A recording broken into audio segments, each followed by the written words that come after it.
Hey everybody, let's talk about loop tools for snow sculpting. But first, let's get rid of this tower.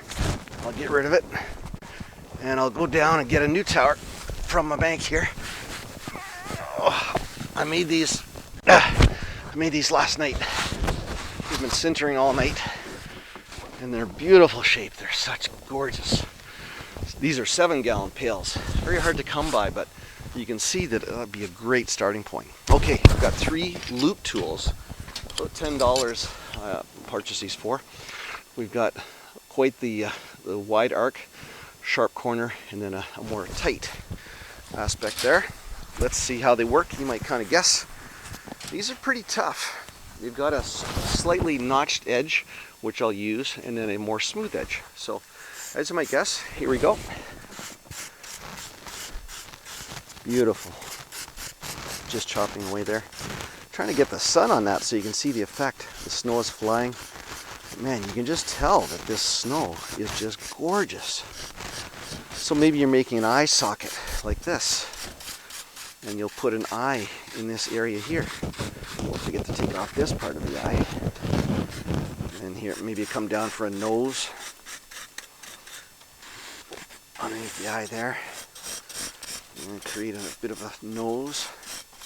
And you could do the other side as well. Just taking off material. Very effective tool. Let's switch for fun to the narrower one. So better show it to you there. A little narrower. If I was trying to get in for an eye, this would allow me to get into that corner underneath the nose there, or within the nose. Just a different feel. And as you use these and experiment, you'll just naturally start to understand their use and how they might help you. And then we have the corner loop tool, which I'm going to switch around. This one would be great for beards. Just drag it through. There's a short one, there's a longer one. But you know, sometimes you might try starting lightly to establish the shape you want.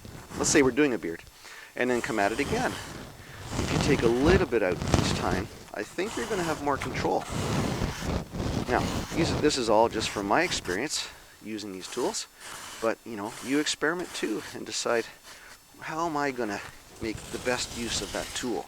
Oh, I think that's too deep. See? Start, there we go. Now, you could go deep and then light at the end. Might give you a nice effect.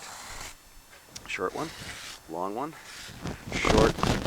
Another way, that didn't turn out so well, but that's the beauty of snow.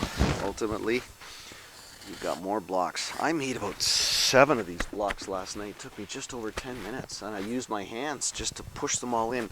I think the pounder, the QP 7000, would have been a little better, but certainly pushing both of my mittens in really helped. So let's do a couple more there. You start light and then get deeper. All right, can we go straight too? I haven't even tried that before. Yeah, that gives me a neat little effect.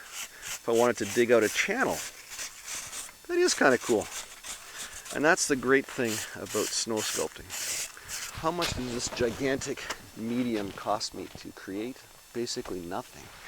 And here I am having great fun, carving away, learning new things, experimenting. How deep can I go, for example? The snow is flying. And I guess maybe I could put a pole on this and go super deep into this structure. Wouldn't that be fun? Oh, the snow is so perfect for carving. Hopefully you can see that. My camera's in the house shooting through a window. If you see any dirt on my window, that's what's causing some trouble there.